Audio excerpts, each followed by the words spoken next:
From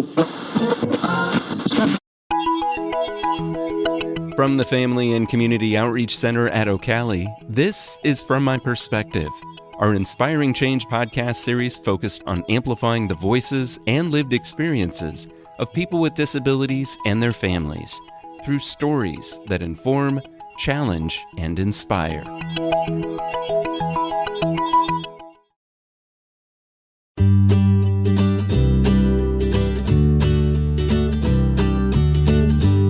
Welcome to From My Perspective. This is OCALI's Family and Community Outreach Center podcast. In these podcasts, you will hear from people with disabilities, their families, friends, coworkers, and neighbors. You'll hear about everyday life, their passions, their interests, their opinions. You'll be inspired.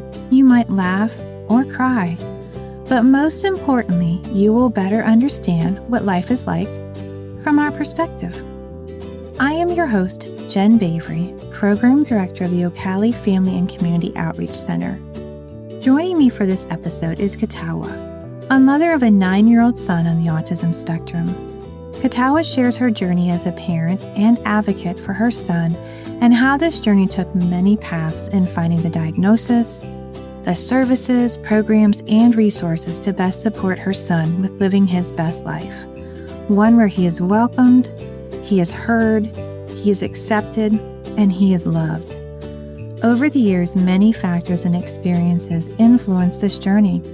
Her interview includes many programs mentioned by names. Please note that this is not an endorsement of any of the programs mentioned, but more so how these experiences and interactions influenced and guided this family's journey. So let's begin. Welcome to OCALI's From My Perspective. Thank you so much. Thank you so much for this resource. It's so great to have you here. I really enjoy talking with families and hearing their stories. And why don't you start by sharing with us just a little bit more about your family and son? Oh, absolutely. So I am a single mom to an amazing 9-year-old son, Isaiah. He was recently diagnosed with autism, July of 2020. But it's been a long journey. We do have joint custody, Isaiah's father and I. So there's another challenge, with having to transition between two homes. And, the styles of parenting are very different. So that's been a huge hurdle to jump through all these years of really trying to find answers for Isaiah. I know you mentioned he's just recently diagnosed, but can you tell us a little bit more about how this journey began? When did things start that kind of took you down this path prior to receiving the diagnosis? I can remember when Isaiah was 2 years old, he would have these extreme, explosive bouts of anger, and it was more than a tantrum. And I just remember being really confused and concerned because these meltdowns would last 25, 35 minutes. And it seemed like, you snap your fingers and he would be just back to normal. So I think it was around that time that I heard someone say, he might be on the spectrum. And I can remember being really offended, when that person mentioned autism. Because back then I did not know as much as I know now. But I thought, you know what, he's only 2. Let's just let him grow. And, maybe it's just a coincidence. But as he got older, the anger and the aggression really intensified. And he had a very, very hard time transitioning back and forth between homes. So it would be, just explosive going from my house to his dad's or my house to his grandma's. Once he got to preschool around age 4 or 5, that's when the red flags really became obvious with just peer interactions. He was very physical, kind of in other people's personal space a lot. We noticed that very early on that those kind of personal boundaries and social cues were being missed. And You think, okay, well, he's only 4 or 5, but those are the things that we kind of take for granted, those intuitive social skills that kids just kind of have, a neurotypical child just has. So when it stands out like it did for Isaiah, it's a cause for concern. So he was diagnosed with ADHD first, and this was when he was age 6. So going into kindergarten, he was diagnosed with ADHD. And because Isaiah was so kind of talkative, and had, decent eye contact, I can remember autism was ruled out during his ADHD diagnosis. And there was never an efficient test done. It was just kind of like an observation, like, okay, well, he's looking at me right now, so we're just going to rule that out.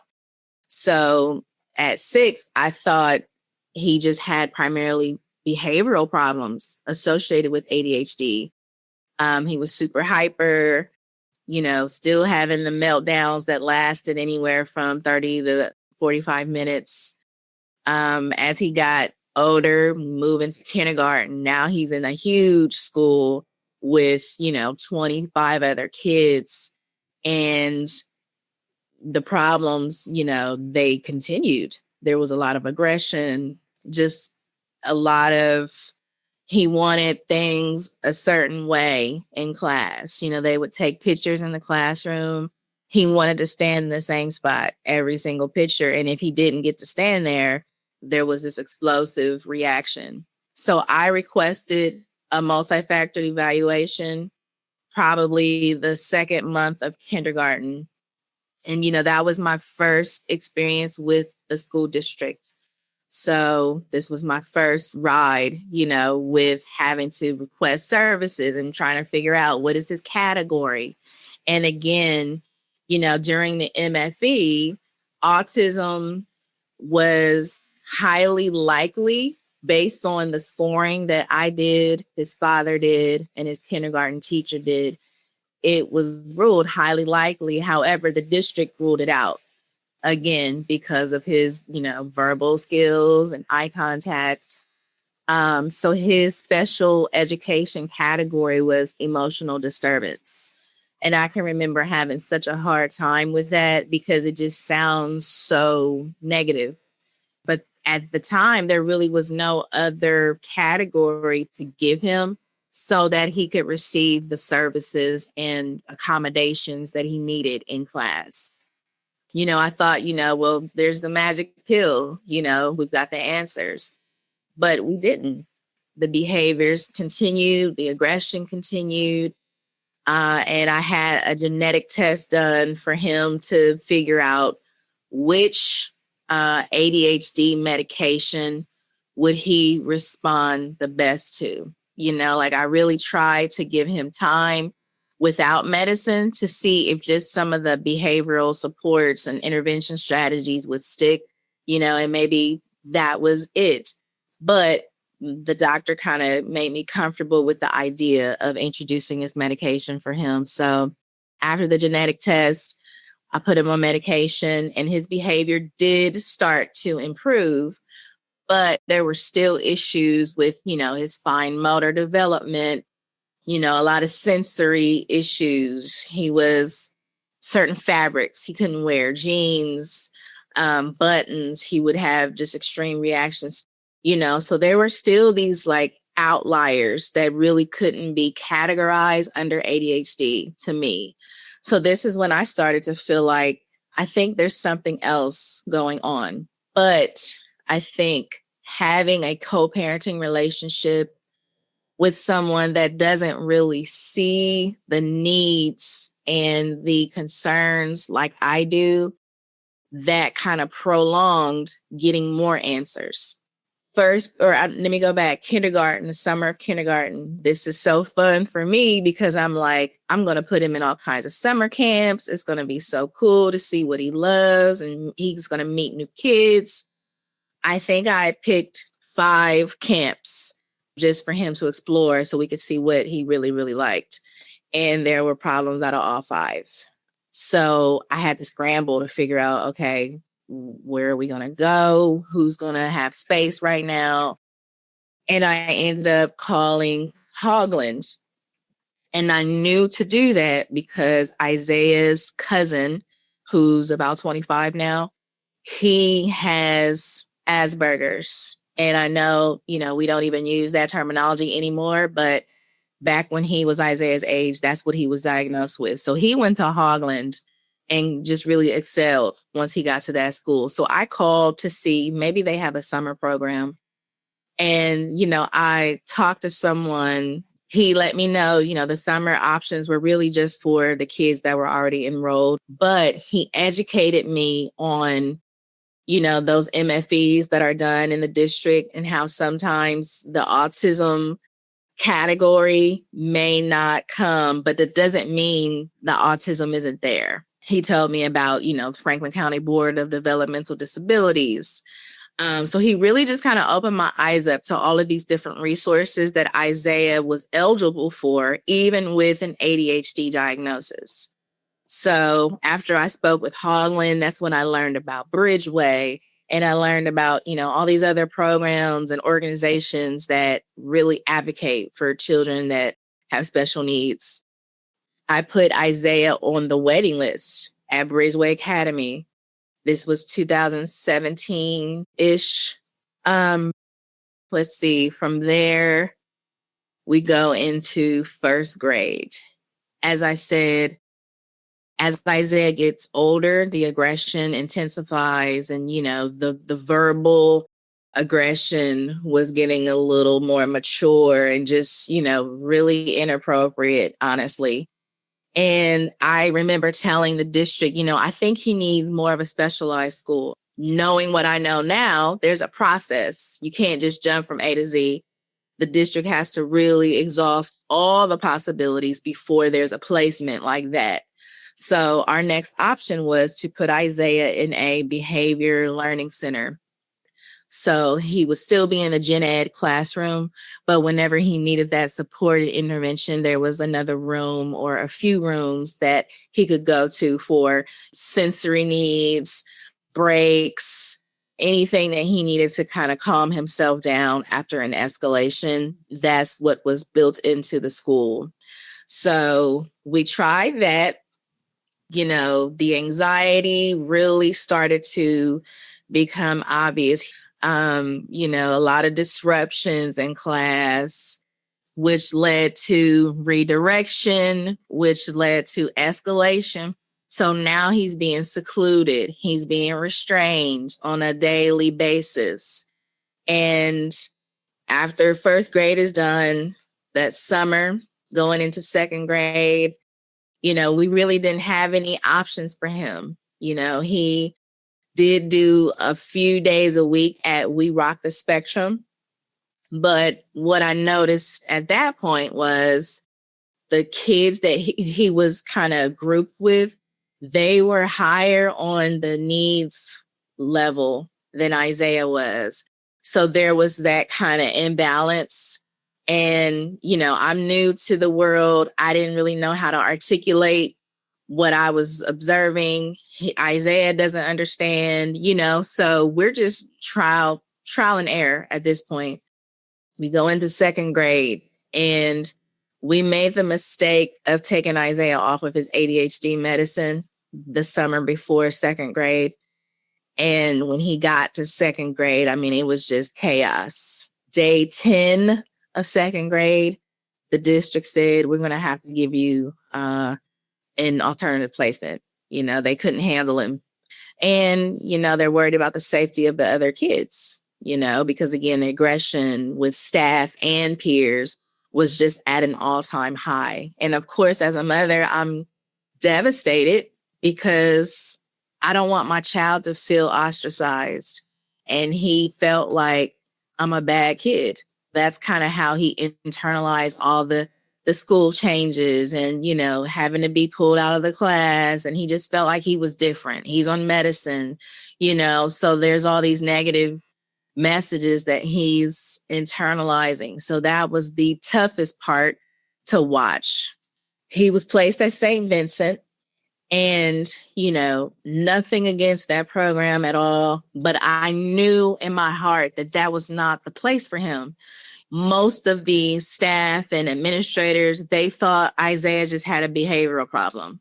But I knew there has to be something else going on. He's not just going to school, wanting to fight and disrupt the class. No child just wants to do that. He doesn't have the skills to really communicate what's going on, what he's feeling, but I knew that a school that was that strict was not going to be healthy for him. And, some of the strictness I'm referring to is he could not take a backpack to school for safety reasons, couldn't bring a lunch. So he never really ate at school because he didn't like the food, but he wasn't really able to bring anything from the outside in.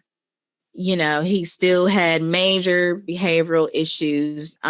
He did make some progress because he did have a counselor that he worked with, that they could pull in whenever they needed to help, de-escalate or redirect when necessary. But in terms of great progress, based on his IEP goals, he was not progressing at all. So COVID was a blessing in disguise because I started the intake process with Franklin County Board of Developmental Disabilities January of 2019. Okay. December of 2019, I got a benefits coordinator. And based on his ADHD, the county was going to provide 5 hours of behavioral support every month. So they gave me a list of agencies that I could choose from. I found one and we went in January 2020 to do the intake interview. Okay.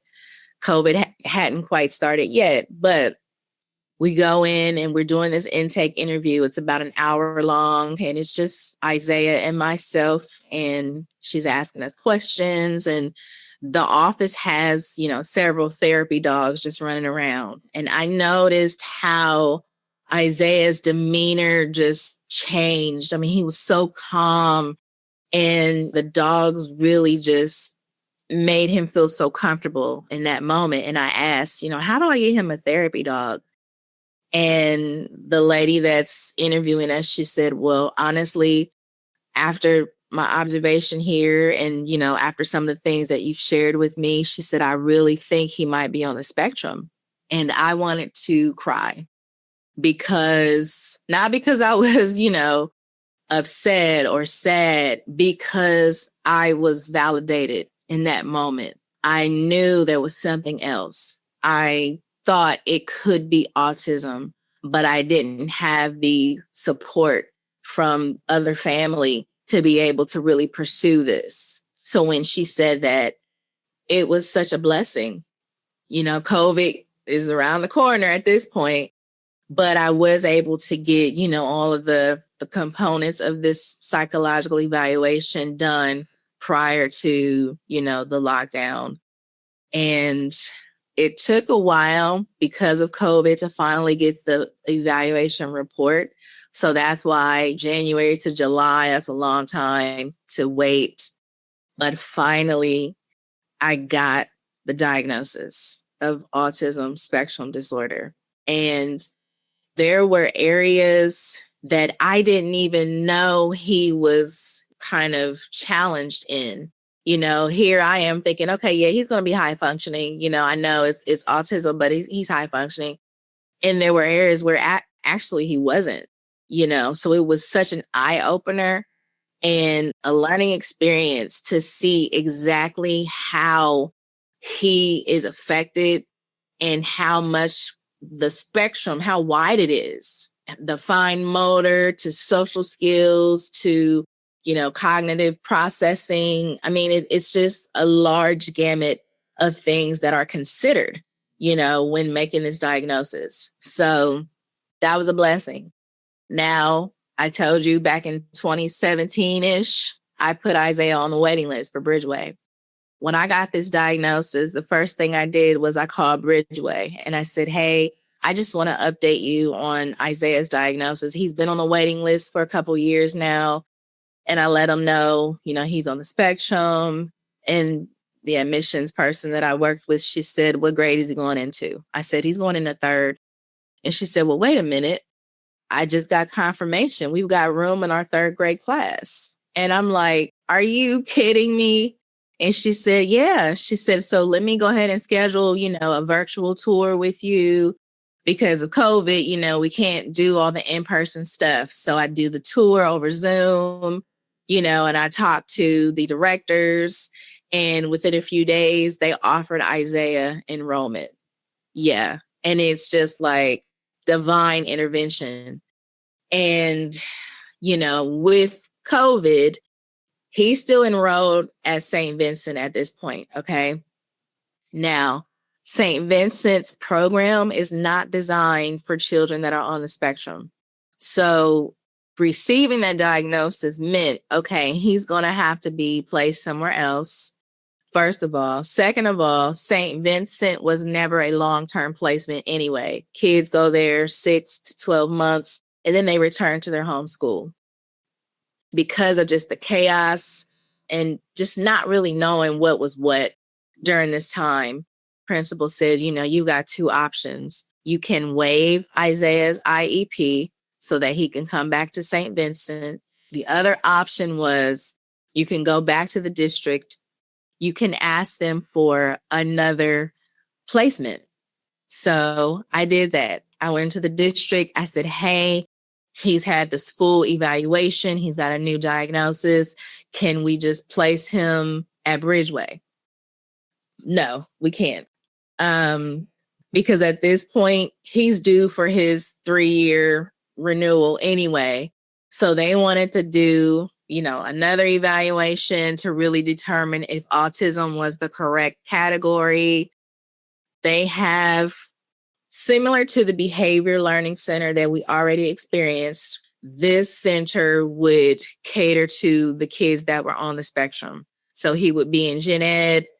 When he needed, a break or some kind of sensory stimulation, he would be removed, go down to this other wing of the school, then come back to be with 25 other kids.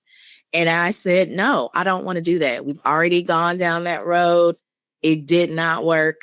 I know at this point he cannot be with 25 other kids. That's way too much stimulation. They didn't want to acknowledge my feelings, so I hired an advocate. And we did like an emergency meeting, IEP team meeting, and helped me get the district to adopt the psychological evaluation that was already done, adopt that and use that for the records review. And they did give him the category of autism. They also gave him other health impaired, I think that's what it is. And he kept the emotional disturbance category. And usually during that IEP process, the team has to agree on whether they think, this is sufficient. 2 of the teachers did not agree with the category of autism for Isaiah. And these 2 teachers had only been around Isaiah maybe 3 to 4 months. So they had no clue as to what I dealt with from age 2 on, what Isaiah has experienced from 2 on. They thought, oh, he just has anxiety. It's not autism. When you have staff or personnel that disagree with the outcome of the IEP, you can write a response to their disagreement. And I did. I wrote it, and it's included in his final IEP. But I just wanted to address those 2 teachers professionally, of course, respectfully, but to remind them autism does not have a look. You can't look at somebody and say, yeah, they have it, or no, they don't. You have to dig deeper. And I've done that for years and years and years. So despite having to, write that response and deal with kind of the naysayers, I got Isaiah into Bridgeway. I got his autism scholarship. And when I tell you, he did almost a 180. This is the first school that he is accepted. He is understood.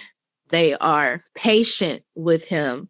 The challenges aren't just going to magically go away. It requires a completely different teaching model. It requires a completely different mode of just being. I feel like, a special person has to really understand the hearts of these kids. And they do. He's got friends. He has a best friend. We do sleepovers with his best friend. These things that a lot of parents might take for granted, they weren't happening for Isaiah. He didn't have best friends. He didn't have friends. He had a hard time with peer relationships. So now to see him thrive in this environment where he's not the only one, it's a dream come true. Oh, and he said, Mommy, I love this school. I love the teachers. There's at least 10 people on his support team, and his therapies, they're every day. They're right on site. There's not this pulling him out and doing this. And, it's an individual thing, just him doing it. No, it's everybody. It's all inclusive. And he got Student of the Month in January. And I mean, I cried like a baby because I didn't see the light at the end of the tunnel. I was being met with just wall after wall, naysayer, judgment, you name it. And now my son is Student of the Month, and his behavior, he learned how to use the functional communication skills of saying, I'm mad because I'm hungry. I'm mad because I'm hot. You know what I mean? Those things, again, we take for granted all the time. He didn't know how to do that prior to Bridgeway. And he's only been there since September of 2020. And look at the progress already. I can't sing their praises enough for really believing in Isaiah. And, they're so creative with the tools that they introduced to him. For example, they just randomly started using a phone. Isaiah loves technology, loves devices. So when he's escalated, they'll get a phone out and text and say, how can we help you? And when he doesn't want to talk, because in that moment, he just can't, he can grab that phone and text, I need a break. They're just amazing. So, even now, I'll share this. I'm fighting for my son. I'm his biggest advocate, whether it's against family or school personnel. I'm fighting so that he can have what he deserves. He sees that. He sees my tenacity. And I teach him, I don't hide from anything. I let him know, yes, this is what you were diagnosed with. We read books about autism, Corey stories. I have a bunch of social skill books that, have interactive activities and games for us to work on. But he understands he has a disability. These are some of the limitations that he's working through. But this is how God made him. He's not bad. There's nothing wrong with him. He just learns differently. So that is the narrative that I'm constantly feeding him. And he is empowered because of that. There are still the explosive, escalated moments, but not nearly as much as they have been in the past. And this is how OCALI has really been instrumental for me. There's a guide that you published regarding how to deal with dangerous behaviors in children. And I follow that to a T, staying calm. I can remember reaching out to his dad. Isaiah was very escalated. We were at a trampoline park, and I called his dad just so he could have another voice, supportive voice, to know that in that moment he's supported. There's also the Autism Certification Center with a ton of videos, stories from other families. It matters because so many times I felt like I'm on an island. Nobody understands me. There's no one else going through this. but the resources on OCALI's website have really comforted me and have really guided me to continue the fight, continue the journey, and to understand that there are answers, there are people that get it, there are resources, abundant resources. It's just being patient enough with myself as a mother to learn, and learn more. It's a continual educational process. As he gets older, new challenges present themselves. And I have to be prepared. The only way to be prepared is to continuously educate myself about autism, about aggression, and why it's there. And it's really been a blessing, honestly. So we're nowhere near where I know we're going to end up because he's only 9. But we've come so far. I'm so proud of him. He's proud of himself, and I've got an amazing group of people behind me, and they're so excited about the trajectory of his life. Well,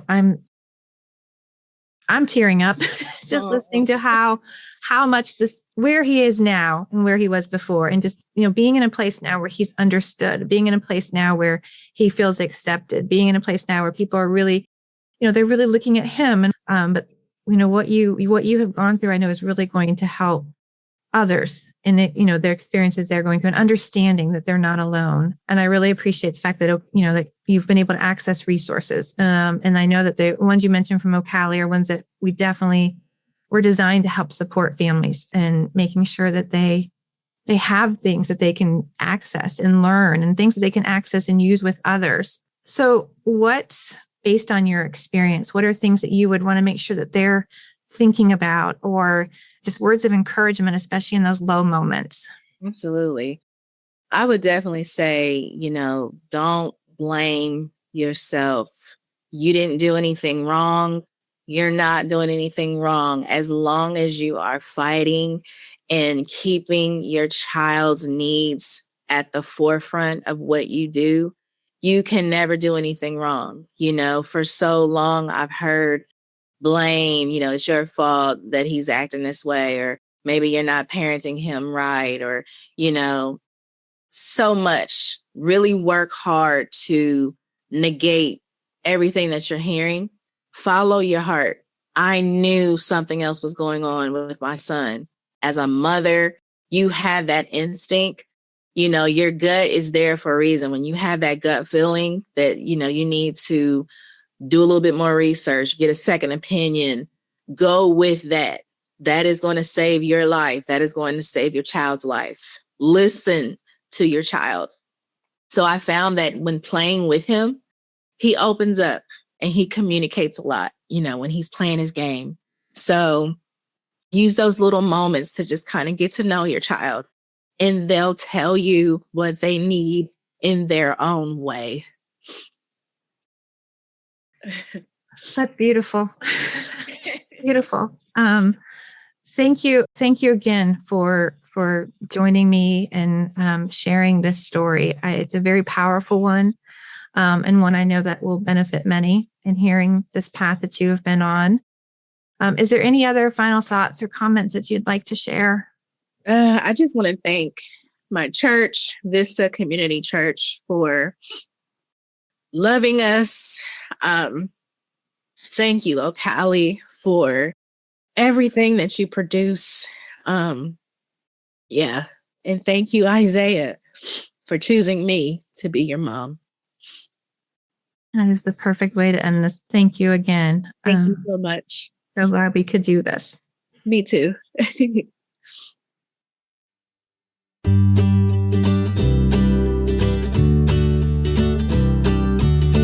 Thank you for listening to this episode of From My Perspective. If you would like to learn more about OCALI and its resources, including those mentioned during this episode, please visit ocali.org. That's OCALI.org.